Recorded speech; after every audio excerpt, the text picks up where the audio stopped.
Hello. Hi, Mario. How are you? Baruch Hashem, good. Okay. Long time no see.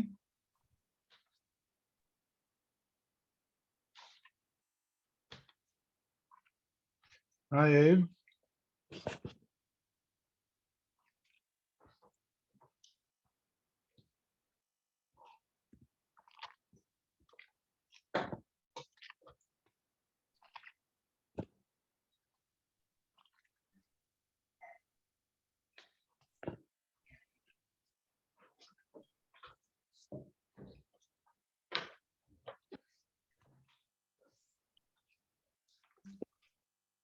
Hi, Mr. Goldfinger.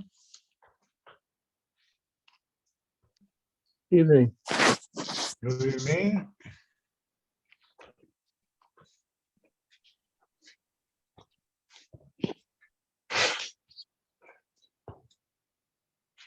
What page are we on? 49. Thank you.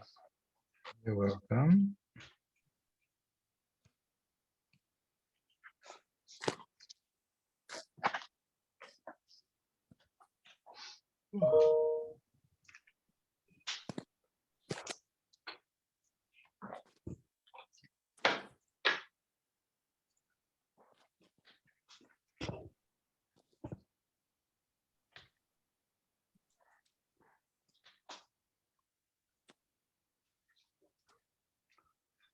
Oh, Mr. Feinblum.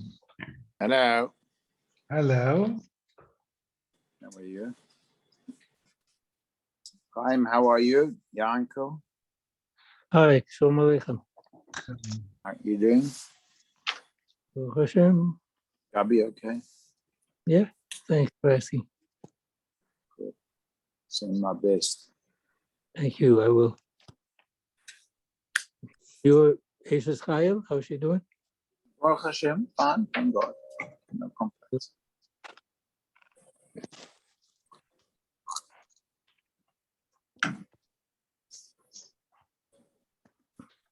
Where is Alan in Israel?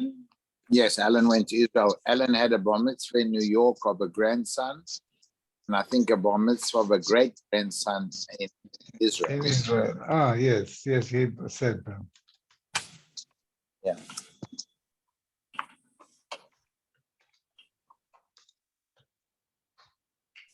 No. Good evening, everybody. Oh, now it all makes sense. Hello. And now you know the rest of the story. Now you know the rest of the story. What's the subject tonight? We're still in Kriyat Torah. Let's see. Could you take out Page 49. 46? I thought it was. Of inflation going on now. I think 49, but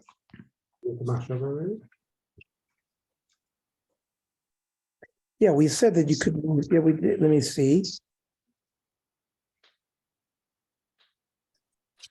We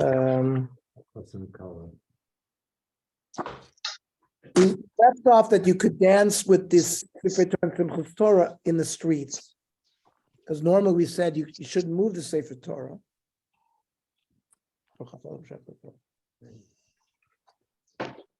Let's do the Machshava 49. Cookies and nuts. okay.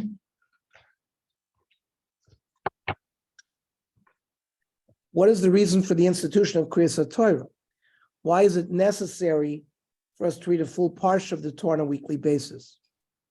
Rav Yoshe Ber Soloveitchik explains the significance of this mitzvah as being an opportunity to reenact and re-experience the giving of the Torah on Har Sinai. Kriyas Torah b'tzibur, ba'a lo rak l'shem limud. It's not just an aspect of limud Torah. Ki im gam l'shum sidru p'kishim elokim. It's like having a date with HaKadosh Baruch Hu. It's a setting of engagement. Like what happened on the sixth day of Sivan, Jewish people met up with HaKadosh Baruch Hu.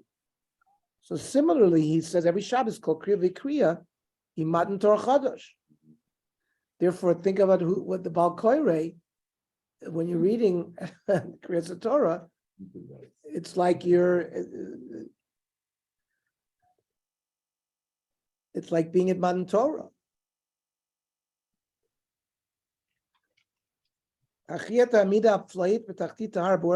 This experience of being underneath a burning mountain. It's a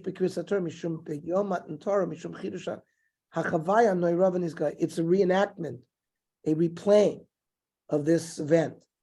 This experience. And it repeat every time we take the Sefer Torah out of the Heichal. It renews, it's like a Matan Torah. And he used to give yahrzeit shiurim on the yahrzeit of his father, and that's all the people would attend. He would, if famous, he'd give them in Yiddish. There'd be hours. So those shiurim have been, so Bernie was actually at one of those shiurim, he tells us. The Lampert Auditorium, with 1,000 people. Where is that part of the The YU old- campus? the old YU, yeah. Okay. We're on page 49. Volume 12. Yeah, we have a new member of our Chabura, George Fishman. George, do you have this volume? This is Tzurba M'Rabanan. There's currently 13 volumes. This is volume 12, which we're on. So if you don't have this, we may have to get a volume for you. I have an extra volume at home. We'll have to figure out a way to get it to you. Okay, I'll figure it out. Tzurba M'Rabanan, it's volume. Tzurba Okay. M'Rabanan volume 12. You can get it on Amazon too. Oh, perfect. That's what I'll do. Okay. And by the way, Harold and Magda Katz, Harold is here. Here's volume 13. This is it's sponsored by the Dr. Harold and Magda Katz volume. So yeshikoch to them for doing that. Go. It will be in volume Sure. 12 for a while. So we're talking about the experience of Kriyas Torah. Rav Soloveitchik writes in a sefer called Shiurim L'Zecher Abba Mori, the various shiurim that Rabbi Soloveitchik gave on the yahrzeit shiurim have been put into this sefer. There also, he says, Kriyas Torah b'tzibur, public reading of the Torah, Zahi im chavayat amidah lifnei Hashchina k'b'mayim Har Sinai. Says it's an experiential experience, just like being at Har Sinai. Yesh b'tofa'ah azot, this phenomenon, mishum shiachzor hamifgash ben HaKadosh Baruch Hu Knesset Yisrael. It allows us to recreate the meeting between HaKadosh Baruch Hu and Klal Yisrael. V'utamin b'chova. And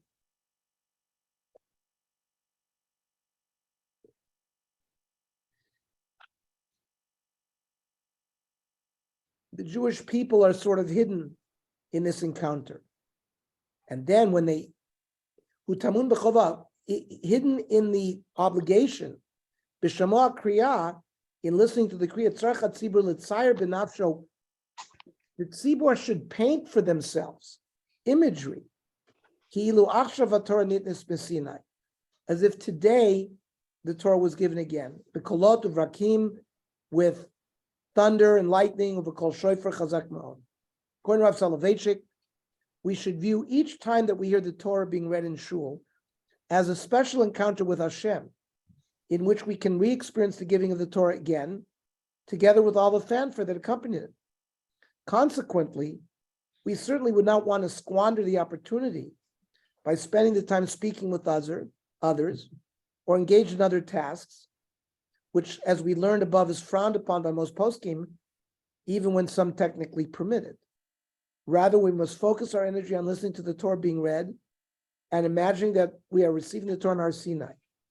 May we all merit to achieve this lofty level. Okay, now we're going to go on to Kriyas Torah number 2, which is on page 65. So in the previous year, we began discussing issues related to Kriyas Torah, including understanding the origins of the halacha? Is it a chovas hayachid or a chovas hatzibur? Is it a communal obligation or an individual mitzvah? What about the custom of Agbah? What about removing a Sefer Torah from shul to be read in a minyan elsewhere? Now we're going to focus on aspects of Kriyas Torah relating to the Kriyas Torah that takes place in the shul when the tzibur is there. So, is one permitted to speak or to engage in other activities during Kriyas Torah? Gemara in Sota Lametes 39:1 forbids speaking during Kriyas Torah, even about matters of halacha. Says the Gemara, Amar Rav bar Huna, Kivan sheniftach Sefer Torah. Once the Sefer Torah is opened, asur l'saper, you may not speak anymore. Filu b'dvar halacha. Shenemar, u'bepischu amdu kol ha'am. This is in Sefer Nehemiah, where it relates a public reading of the Torah. It says that in the opening, that's where the people stood. And the Gemara says, Ein amida ela shasika. When it uses the phrase amida, they stood, it meant they stood silently. Shenemar, v'hochalti ki lo yidabru ki amdu lo anu o. This pasuk in Iyuv that connects the amida and lo yidabru, and not speaking. Now, the Beit Yosef commentary in the tour in Or Chaim Simin Kuf Mem Vav, where we are in, cites the Rabbeinu Yonah, who infers from the language of the Gemara that the prohibition against speaking extends from the beginning of the Torah reading until the end of the Kriyas Torah, and includes speaking even in between aliyot, and which at that time the Torah is rolled closed. Rabbeinu Yonah goes further and says that one may not speak from the moment the Torah is first opened until the end of the entire Torah reading. The Beis Yosef disagrees with this aspect of Rabbi Yonah's opinion and writes that the prohibition commences only when the Baal Korah begins to read, and he notes that this is the position of the Rambam. Because of Rabbeinu Yonah, the Perakama de Brachos, the Apagav de Mutter Lemefik being Gavra Legavra, that you might be able to leave the shul between one ali and the other. Ledaber osir, to speak in between is prohibited.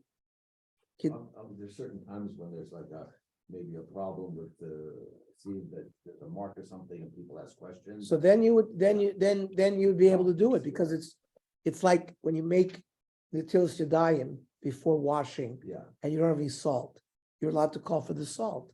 It's not a hefsek. So that would be l'tzorech. Harold asked, what if there's a problem with a letter as you're laning, you have to call somebody over, the rabbi, whatever. That would be part, and that's like calling for the salt after you've done the Tilas Yadayim, even before you've made a motzi. It's part of the process. So that would be part of the process as well. Rabbeinu Yonah learns, even though they're closing the sefer and they're covering it with the mantle in between the aliyot, he says you're not allowed to speak.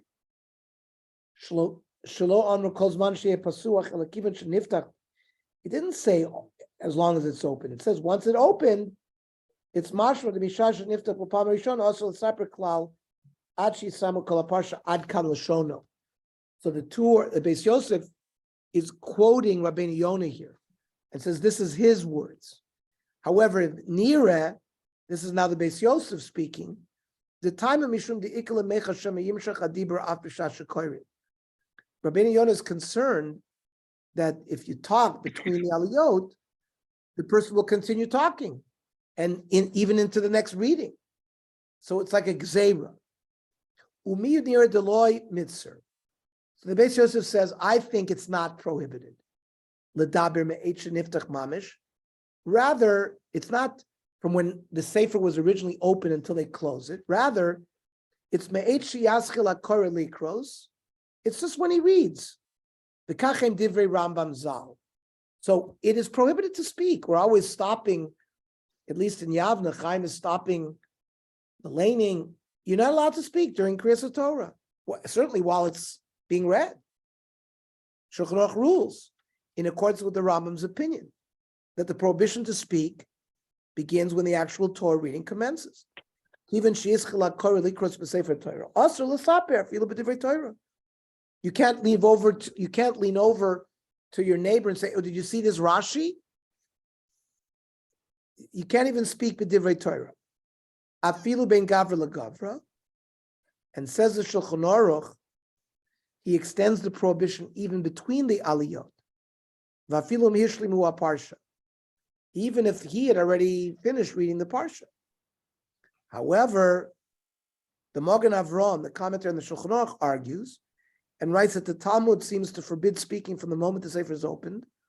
It seems like the Magen Avraham is following the Rabbeinu Yonah.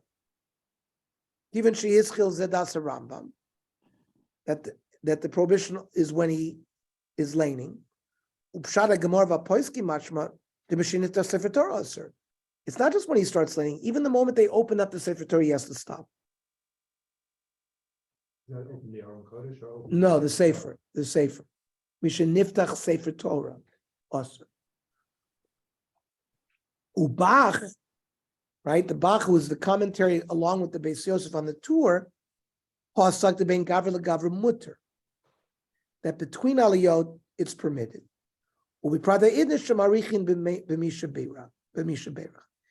Even in Magen Avram's time, 200 years ago, 300 years ago, they were spending a lot of time with the Misha Beros. So it's mutter ben gavra legavra. The Isha Yisrael also rules that it is forbidden to speak from the time the Sefer Torah is opened. In addition, it cautions that one should not speak even if there's a million of people listening aside from him. That means a person might think, oh, listen, there's a million of people listening, I can speak. No. The Isha Yisrael, who's a contemporary posek, right? Mishash Poscha Sefer Torah Likrabo, from the time that the Sefer Torah is open, certainly Zar Shalom Daber Filu B'Divrei Torah. Person shouldn't speak, even Divrei Torah. Vafilu Kishesh Asrami Baladav, even if there's 10 people besides him, Shemakshivim V'Shomim Sakriya, that are listening to the Sefer. So does the prohibition to speak during Kriyas Torah also apply between aliyot? As we have seen, most of the commentaries do not spell out an exception to the rule in this case. The Shulchan Aruch said, "Afilu ben gavra legavra." The Magen Avraham cited the Bach, who was lenient, right? Only the Bach cited in the Magen Avraham is more lenient concerning this issue.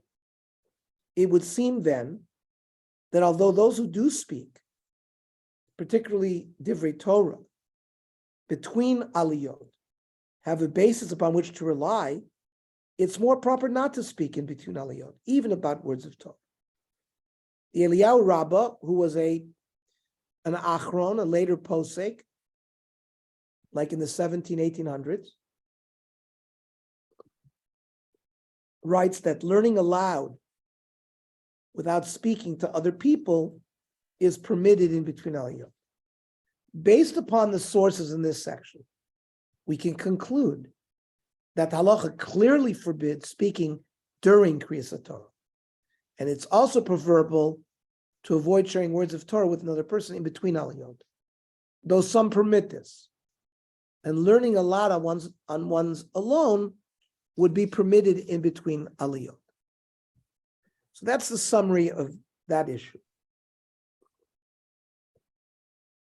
What about learning during Kriyas Torah?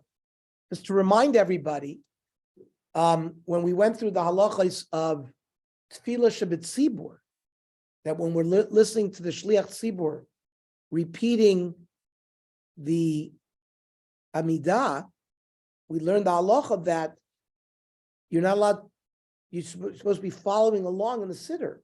You should not be, it's really forbidden to learn during that period of time as well. That we should be answering Amen and listening to the shots, to the Shliach Tzibur. So now we're going to address, can you learn during Kriyas Torah? What is the halacha concerning reading or studying Torah quietly during Kriyas Torah? Even if speaking is clearly forbidden during Kriyas Torah, as discussed in the previous section, might quiet Torah study be permitted? Or would that also be forbidden? On one hand, one might assume from the Gemara and Sota that all Torah study is not allowed, because it said that you couldn't speak at all.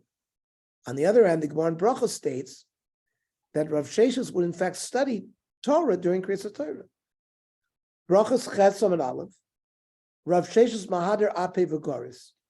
Rav Sheshes would turn his face away from the Torah while it was being read, and he would study. Amri, Anan Bididon, V'inu Bididu.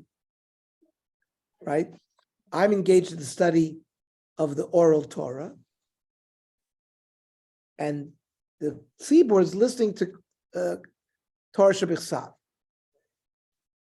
Rav Sheshes clearly was not forsaking Torah by turning away and studying. Now, on the other hand, the Gemara and Sota seem to suggest that you couldn't be mafsik during Kriyas Torah. So, how do we explain this contradiction? Tosfos suggests one answer of their own, and they bring two answers from the Rif. Says Tosfos in Brachas Chesom and Aleph, Im Toimar, this is on the commentary of Rav Sheshes. V'aminim b'soita ma'dichsiv v'kipischu imdu kol ha'am given sheniftach sefer Torah asher l'saper afilu b'dvar halacha. That you're supposed to be not speak out anything, even Torah. Yesh loymar hosum ira b'kol ram. Over there, which prohibited, that's you may not do it with a loud voice. Kedei shlo yivatlu kol kriyas Torah b'docha ira b'nachas. Because it's going to be mafsik, the sound of the Torah reading. But here, hacha ira b'nachas, but learning Torah silently is what's being permitted by Rav Sheshes. The fact that the Gemara told us that he turned his face, Rabusa Mashmat's giving us a greater chiddush, that Afagav the Mahadar Ape, even though he's turning his head, and it's near a Kiminiach Sefer Torah, that he's sort of rejecting the Kriyas Torah. No, Shapir Dami, it's accepted. Vaida Apar Ape Kadeshi Chayvin Girsoso. He wanted to concentrate on his learning, so he's turning away, but he's allowed to do it. It's not considered to be zoyon to the Kriyas Torah. Now, Rav Ilfis, the Rif in Megillah, Perek Daled Kosav, Dachi Garsin Mefarshi Davka Sheyesham Asar Achrini Az Yacholoma. He wants to say if there's 10 people clearly listening to Kriyas Torah, he'd be allowed to learn. Aval Ein Sham Asara Kim Imo Lo. But if he makes up the 10 people listening, then he may not abandon listening to the Kriyas Torah and learn privately. The case where Rav Sheshes was able to turn away and study because there were 10 people there without him. So that's one explanation of the Rif. Yes, Or- mommy. Huh? Or Tiritza Alfasi, another way that the Rif resolved the stira. Shani Rav Sheshes Shotiraso Nasahu. Rav Sheshes was an Amoira. This is his profession, so he's different. Anan Mistaberlon Kihai Tirutza. And Tosfos seems to accept the last answer more. Rabbeinu Yonah gives a fourth answer. V'nir l'moiri arav shim kodim sheniftach sefer Torah chayzer ponav umera atzmo shein rotz lishmo sefer Torah. That if a person turns his face away even before they open up the sefer Torah, he's showing himself that he doesn't want to listen. El likro, he wants to read. Umaschil likro muter. Afilu chol adam, anyone can do it, not just Rav Sheshes. The kivan shekvar hischil b'mitzvah, because if the person already started learning Torah before they read the Kriyas Torah, b'tchila, The other people in shul, there's like a Mara sign going on here. They see that he established himself learning before the Kriyas Torah. They're not going to have a problem with him that he turned away. Avalim lo hischil, mitchila, ein l'shon adam afilu misha Torah sum nos l'saper mishuminin klal achar כך. Rabbeinu Yonah says, if he had not started learning privately, and they now opened up the Sefer and started reading, nobody's allowed to turn away, even someone like Rav Sheshes. V'dai kachi milishna, he deduced this from the language, the Omar, from the fact that the Gemara says, Mahadir api, the Goris, that he turned his face and started learning. Lama yatzarech lo diyenu sheyach chozer pana. Rabbeinu Yonah asks, why did the Gemara have to tell us that he turned his face? Elavani Ratzaloimar, Shekodim Shetchilu Sefer Torah, Yamar Atzmo Shlai Arotz Lishmo Sefer Torah Likros. Before they started reading Sefer Torah, he showed himself that he was going to occupy his own learning. If you start learning before, the Kriyas Torah would be permitted for anybody. Does this not rub you the wrong way? He turns away from the Yeah. Sefer Torah. Yeah. Let's see We're what. talking about an Amora. I mean, Right. I don't know what he Right. says. So let's see what the final halacha is going to be. Let's see what the final halacha is going to be. The four explanations. These explanations were used to explain the stira between the Gemaras. Bernie. There was a stira. One Gemara said you can't learn. The other Gemara says you learn. But they qualified. The cases where he could learn, they gave up these tirutzi. Tosfos says you may not learn aloud, but you could learn quietly. The first answer of the Rif was he can only learn if there's already 10 listening. The second answer in the Rif was the majority of people may not learn, but someone of the stature of Rav Sheshes could. And Rabbeinu Yonah was, if he turned his face away before the Torah reading began. What this means, but it doesn't mean he means, let's say he has a certain place where he would learn. And before somehow, let's say they brought he thought there was going to be a whatever. He moved over to the spot where he was learning, that kind of thing. And he started learning there. Then with the Kriyas Torah, it's like ha'oisik b'mitzvah, potter b'mitzvah. Otherwise, it would be hard. He's sitting there and he turns his face away. Probably not this, yeah. So the Rambam rules in accordance with explanation 3, that it has to do with the stature of the person. Even person can't speak or learn. Everyone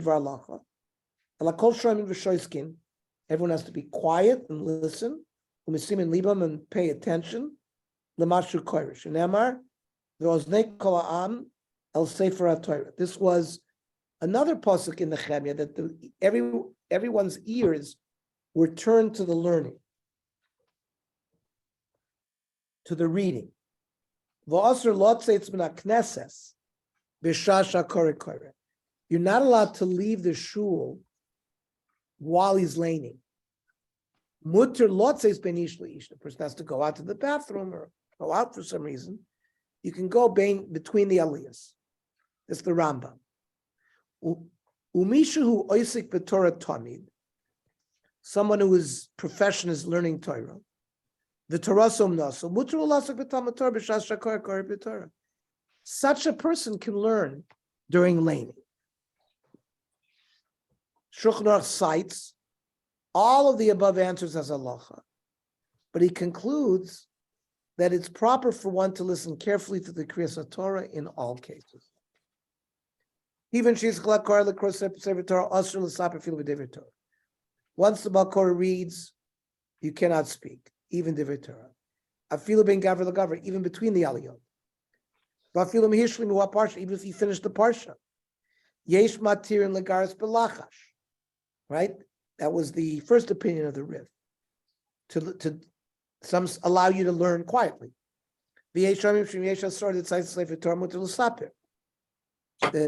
About the 10 people, as long as there's 10 people, he can study. V'yesh matir l'misha Torah asum nasu. Some say it's permitted for a guy whose profession is to learn Torah. V'yesh matir l'misha kodim sheniftach sefer Torah machzor panav. Someone who, even before the laning goes on, he separates himself and starts learning. Mara et Moshe wrote lishmos sefer Torah likros u'matchil likros. Then says the Shulchan Aruch, likros shnai mikra vecha targum, reading the psukim twice and once in translation. Shnai mikra vecha targum refers to the mitzvah of reviewing the weekly parsha twice in Hebrew, once in Aramaic, or with Rashi's commentary. We discussed it in Siman 285 in Yoredeya, in Shir 6, when we were learning Hilchos Talmud Torah. Likor Shnai Mikra Vecha Targum B'Shas Kriyas Torah Shori. Shulchan Aruch says that's permitted. Because in the Parsha Zochor, Parsha Parah. Now that doesn't apply to Parsha Zochor, Parsha Parah. Shehem Ba'asor Midoraisa. That requires 10 men present in a Torah, and therefore everyone you have to have intent, and you have to be listening to Para and Zohar from the Torah. Concludes the Shulchan Aruch.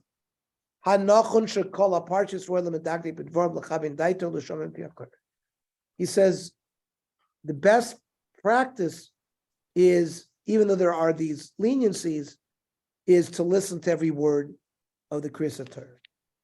The Mishnah Berurah comments that some of the lenient opinions mentioned should not be followed in practice. Thus, no one should speak during the Kriyas Torah, even if others are listening or one has already heard the reading. Says the Mishnah Berurah here, I am a prima godim, shemitzad lemer da filim kvar shama Kriyas Torah pasor gam kenosr. Even if he had heard the laning in front of 10 people, it's still usher. V'chein mashmer b'bir agra. The Vilna Gaon pasuk in the same way. Ayin be'elia rabba, right? The later Achron. Shevi b'shem kamer rishonim dehashta ein lanu torasum nosel yinzeh. This whole concept where we say that someone has the Torah as his profession doesn't exist today. The Piskei Teshuvos adds a few more practical points concerning the halachas in the seif, including emphasizing the severity of the prohibition to speak during Kriyas Torah, not allowing tzedakah to be collected in the middle, a possible leniency to speak in between aliyot when necessary, and frowning upon Torah study as well as reviewing the parsha during the reading. He frowns upon that. Says the Piskei Teshuvos. Shulchan Aruch kiven sheyischal hakor likros b'sefer Torah asur l'saper afilu b'divrei Torah. The bir halacha zeh ha'seif. That's the Chavetz Chaim. Hu toichachas megula lo'oisan anoshim hamafkirin nafsho soyhem. There's a rebuke to people who don't care about their souls and speak frivolously during Kriyas Torah. They're like being mafkir their nefesh. Umisaprim b'sicha b'teila beis hakriya. Im bein gaver l'gaver l'saprim chaver, to speak with their friend between the aliyot. And he says l'kama poskim osra afilu b'divrei Torah. And we already learned the poskim that say that you can't even speak Torah bein gaver l'gaver. Kama yigdal ha'isur k'shasaper pasuach, k'shasefer pasuach. How greater is the isur to speak when the Torah is open. The gadol avono minso, and his sin is so great that Hashem cannot forgive it. Not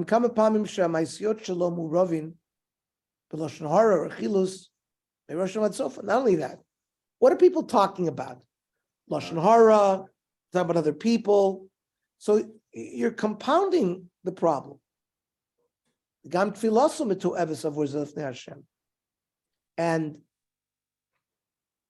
a person, like we talked about, if you speak during the davening, you make your tefillah an abomination. He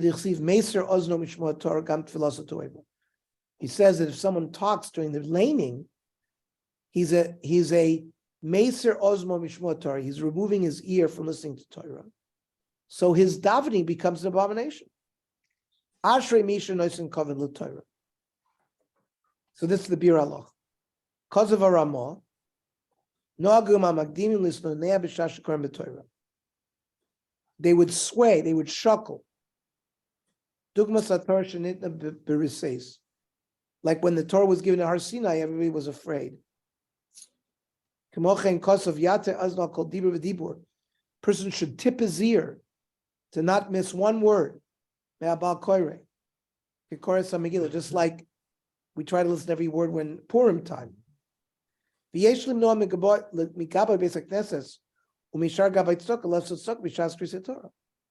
not allow the aniyim to walk around the people collecting tzedakah during Kriyas Torah. Mishum shemababel das hashoimim. Having collectors come in confuse people.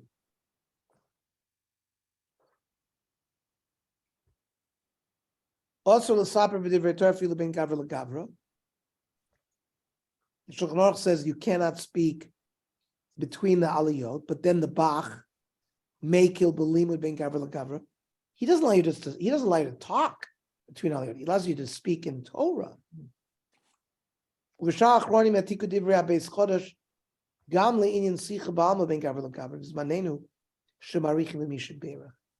later Achronim used this Bach to be lenient, so that people could speak even about general things, because the Mishaberachs are so long that they recognize that people have to speak. At least they have somebody to rely on. The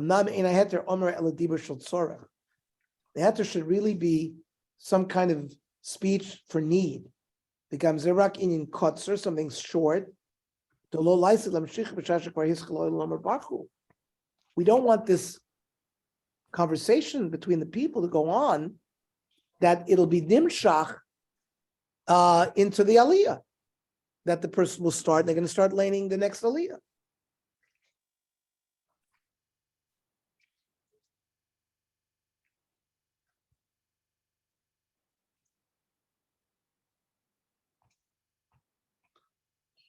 This is continuing the Piskei Tshuva. That l'chor you could read your Shnai Mikra Echad Targum. Hanachon shebachol aparshis roilim medagdek b'dvarv l'chavin daitav l'shomim pi hakorei. Really, during all the parshas, you should pay close attention to the words, to concentrate, to listen to them from the Baal Korei. V'afilu lavir hasedra Shnai Mikra Echad Targum be'eis eino namuvchar. At that time, to be going through Shnai Mikra is not the right time to do it. The Pri Chodesh says you shouldn't do it then. Even though there are 10 people listening to the Baal Korei.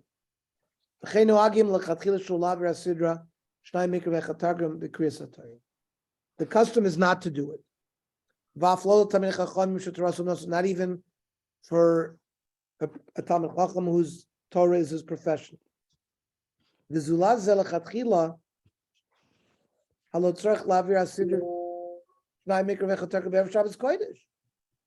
should a person review this Sedra? Before Shabbos. Shulchan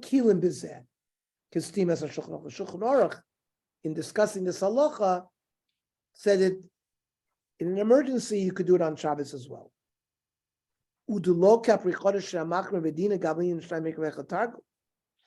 lenient, not like the Pri Chodesh who's machmir and says if you didn't do it Erev Shabbos, tough luck. So he's the Piskei Tshuva gives us an eitzah. Read along with the Baal Korei,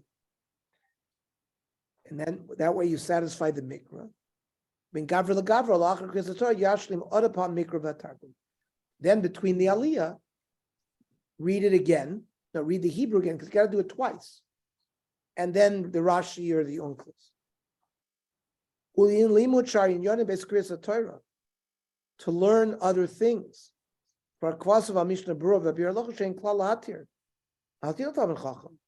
Nobody should be permitted, even a Talmid Chacham. The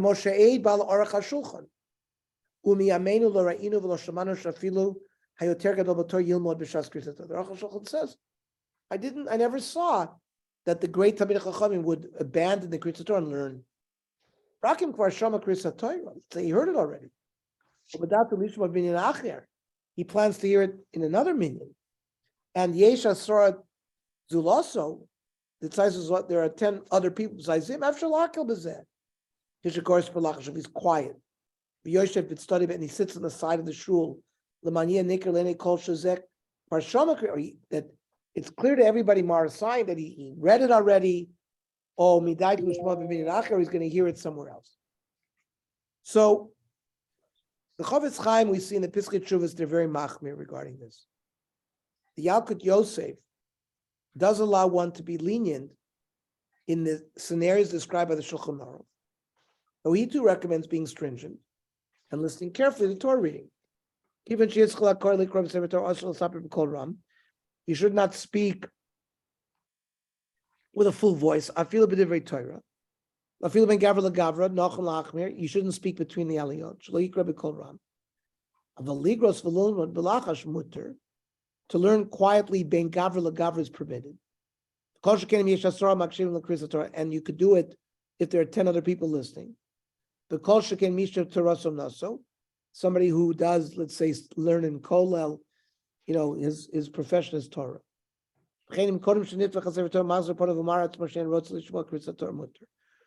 If before they open up the Sefer Torah, he moves off to the side and starts learning. However, he's summarized, we call Makom, he should listen to the Balkoyer of Elishma Kriyas Torah Mipiashliach.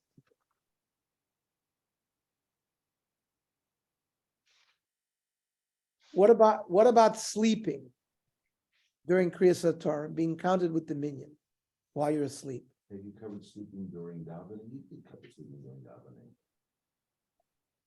davening. I think it depends on your minhag if you sleep during the rabbi's speech. I think we spoke about if someone's asleep, can you count them in a minyan? Right,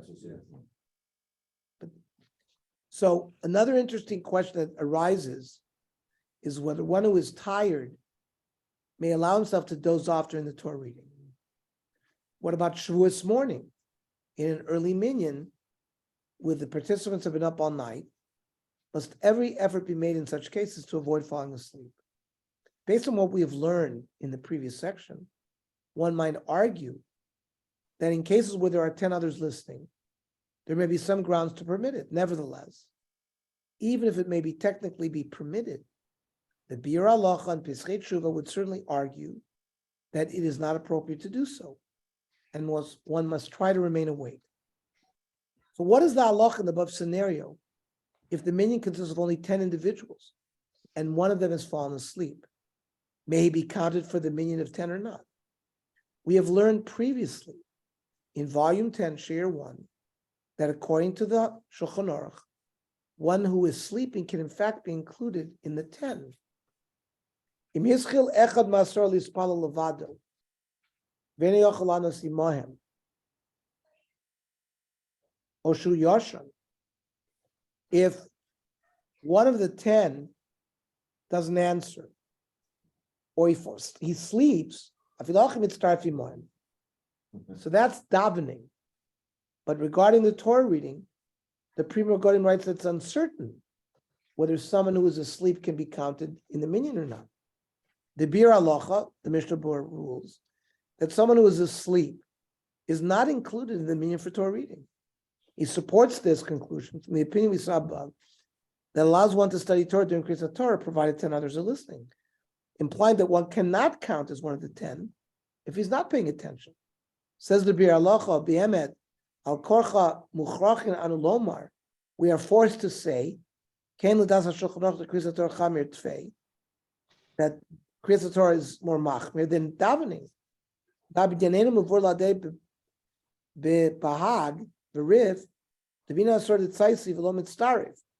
We need 10 men who are listening. And someone who's learning is not included. One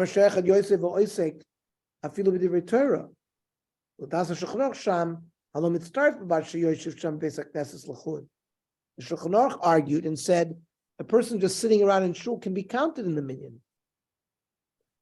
Now, but Kriyas Torah is more chomer.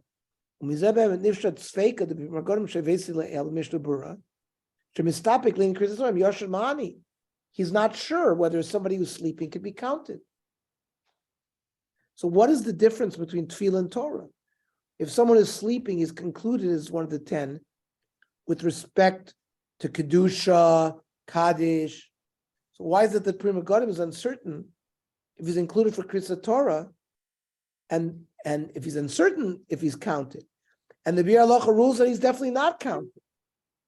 So Rav Pinchas Scheinberg explains that Dvarim Shebikdusha must be said among a minyan based upon the pasuk of the Kidashti B'soch Adas Yisrael, right? Shall be sanctified among the children of Israel. One who is sleeping is still considered part of the group, and the Dvarim Shebikdusha are considered to have been recited within its seam. However, with respect to the Torah reading, the obligation does not take effect until a congregation of 10 is present. This group of 10 can only create the obligation of Kriyas Torah if they will be listening to it. Since one who is sleeping cannot participate, he therefore cannot be included as one of the 10 needed for the obligation to take effect. Okay, I'm going to stop here tonight. I'm still a little jet lagged. So, any questions? Any I have a comments?